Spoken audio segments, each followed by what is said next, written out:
On this small island, every time a baby is born, an elderly person must disappear to maintain population balance. When a grandfather's biological grandson is finally born, he can leave in peace. But no one expected that the woman was carrying another child. That meant one more person needed to go. The island only had enough resources to sustain exactly 513 people in a cycle. The island chief immediately called for a meeting to decide how to choose that one person. Someone suggested making an exception, letting the population go over by one, but the chief firmly rejected it. After all, the outside world was overrun with viruses. This island was the last untouched sanctuary, and balance had to be preserved. They decided to hold a vote 3 days later to let everyone choose together. The island used a point-based system. Residents earned points by doing good and lost them for bad behavior. The bottom 3 scores would be up for voting. Voting day soon arrived.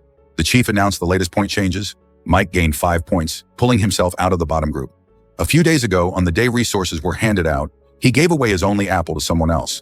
The chief, tipped off by a wealthy heir, just happened to be there and publicly praised Mike's act, awarding him extra points. As a result, a woman fell into the bottom 3, but only a few people raised their hands to vote for her, so she was probably safe. The second lowest was still the old lady. The woman didn't hesitate to raise her hand against her, and about 30 of her relatives and friends followed.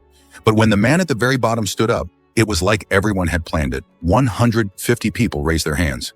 Just as the man was about to break down, his wife suddenly stood up and dropped a bombshell. Jack, the rich heir, had been abusing his power to threaten others. Jack scoffed at the idea that he'd ever be interested in the old lady. But then, more and more women stood up, accusing Jack of mistreating them too. The room erupted in chaos. Everyone started demanding that Jack be the one to disappear instead. If the woman kept defending her son, she herself might not be safe anymore. In the end, she had no choice but to include her son in the vote. The result, all 280 people